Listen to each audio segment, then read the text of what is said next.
Fala, queridezas! Olha só, hoje vamos falar sobre prisão. Qual é a relação de prisão com o Evangelho, com Jesus, com os dias atuais e o que nós podemos aprender com a prisão? Para isso, vamos ler aqui na palavra de Deus em João 18, versículo 12, que fala assim: Assim, o destacamento de soldados com o seu comandante e os guardas dos judeus prenderam Jesus, amarraram-no e levaram primeiramente a Anás, que era sogro de Caifás, o sumo sacerdote naquele ano. Qual que é a história aqui nesse momento? Após a última ceia, onde Judas beija o rosto de Jesus, os soldados romanos chegam e pegam Jesus e prendem Jesus. Aqui, como dito no 12, prenderam Jesus.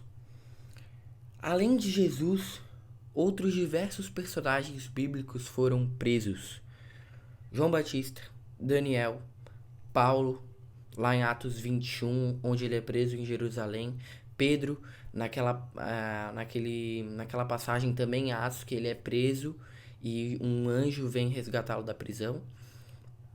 Então, além de Jesus, esses personagens são presos, entre outros. Enfim, o que nos importa aqui é falar sobre a prisão. O que significa a prisão? Qual é o significado desta e o que ela tem para nos consolar? O que ela traz de positivo? O que a prisão pode fazer nos refletir sobre algo bom? Algo tão ruim que é o cerceamento da liberdade pode nos trazer uma reflexão positiva. A prisão, ela pode ser relacionada e pensada de várias formas, como dificuldades, tempestades, falta de liberdade, condenação. A prisão serve para isso, né? São essas as características de uma prisão. A principal característica, eu diria, é a retenção da liberdade. E qual é o... Por que todos esses personagens citados foram presos? Porque eles estavam espalhando o cristianismo, estavam espalhando o evangelho.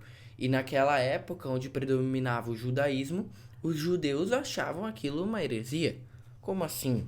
Jesus é o Messias, Jesus é Deus em forma humana e vocês estão espalhando isso. Esses ensinamentos são hereges. Vocês devem ser presos. E esses personagens bíblicos e históricos foram presos por estar espalhando algo que naquela época, para o pensamento judaico, era uma heresia. E uma característica que todos esses personagens não perderam na prisão foi a união com Deus. Não é porque eles foram presos que eles perderam a união com Deus. Pelo contrário, mesmo na prisão, eles estavam em adoração a Deus e ligação direta com Deus. Inclusive, Pedro, quando ele é preso lá em Atos 12, 1-9, a passagem diz: Pedro foi preso, acorrentado dentro de uma cela e mesmo assim à meia-noite ficou adorando a Deus. E logo após isso, um anjo desceu e o salvou. Enfim, tem todo o trâmite do anjo tirar ele da cela e irem passando por todas as portas da prisão.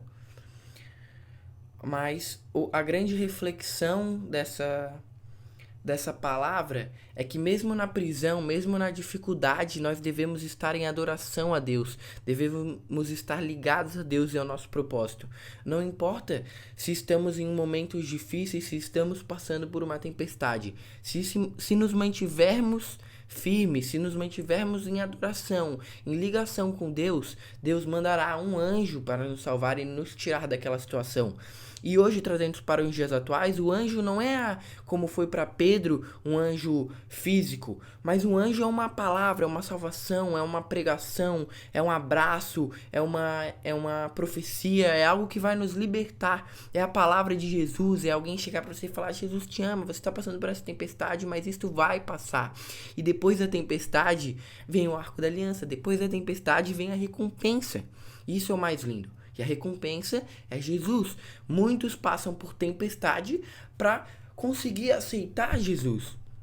A tempestade para muitos nos dias atuais são tempestades até permitidas por Deus, inclusive falaremos da permissão das tempestades, para nos tornarmos vulneráveis e vulneráveis, saber que precisamos de Deus, saber que precisamos do abraço de Jesus, saber que sozinho não somos nada e não conseguimos nada. Então, falando um pouco sobre a permissão da prisão, e eu usarei o exemplo de Daniel. Daniel foi tirado de Israel e foi levado para a Babilônia. Lá na Babilônia, junto com os seus 3 companheiros, que eu não me recordo o nome de todos, se recusaram a adorar Nabucodonosor, a estátua que Nabucodonosor tinha feito. Não é Nabucodonosor, a estátua era de um deus babilônico, que me falha a memória agora. Mas se recusaram, não se dobraram a este deus. Mantiveram-se firmes, mesmo na prisão, mantiveram-se firmes em adoração a Deus. Não se renderam em adoração a outros deuses, não se renderam às tentações, mantiveram-se firmes, mesmo na dificuldade. E Deus permitiu a maior prisão, digamos assim, que é a morte, ou a tentativa dela. Deus permitiu que esses indivíduos, esses 4 jovens, não eram cristãos, porque ainda não tinha sido... Deus não tinha ainda pincelado a sua marca na história com Jesus, mas esses 4 tementes a Deus, ainda no Antigo Testamento, na Antiga Aliança, se recusaram a dobrar os joelhos para outra coisa não ser Deus, e Deus permitiu que eles fossem enviados para a fornalha quente. Mas ao mesmo tempo que Deus permite as dificuldades, Ele nos livra delas, não nos deixa cair. E a pergunta é por que Deus nos permite, ou melhor, por que Deus permite a dificuldade? Porque é na dificuldade que nos tornamos vulneráveis. É na dificuldade que nos fragilizamos. É nos momentos difíceis que entendemos que precisamos de Deus. Porque se eu não tivesse momentos difíceis e não conhecesse a Deus, eu saberia que eu sozinho sou capaz de tudo. Mas eu não sou.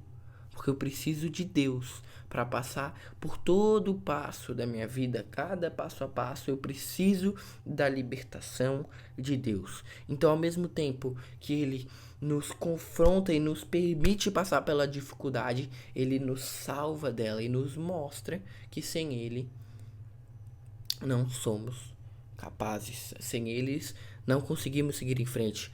E tem a frase famosa: sem Jesus não dá para viver. Sem Jesus é impossível ficar em comunhão, é impossível fazer tudo sozinho. Não tem como eu controlar minha vida, sendo que minha vida nem minha é. E é muito bonito dizer isso, porque se minha vida nem minha é, minha vida é de Deus, é de Jesus, o que eu devo fazer? Entregar tudo na mão dele, tudo fazer por ele. É por ele, para ele, por intermédio dele. Tudo tem um propósito final, que é Deus. E ele nos honrará por estar fazendo isso. Se fizermos isso em obediência a ele, seremos honrados. A Bíblia diz: quanto mais conhecermos de Deus, quanto mais conhecermos os dons de Deus, as suas características, mais receberemos de Deus as nossas características. Então, para eu descobrir aquilo que eu sou bom, qual que é o meu propósito, eu tenho que descobrir qual que é o propósito de Deus.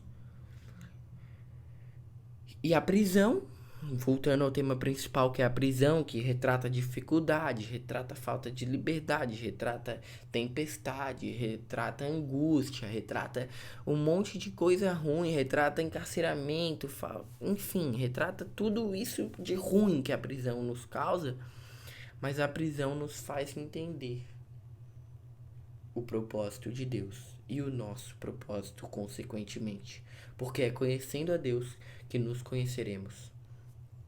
E a melhor maneira de conhecer a Deus Eu não tenho uma Bíblia aqui, eu tô procurando, mas a melhor maneira de conhecer a Deus é ler a palavra dele, que foi escrita por mais de 50 homens diferentes e todos se interligam e fazem a conexão. E essa Bíblia conta a história de quem? De Deus, de Jesus Cristo.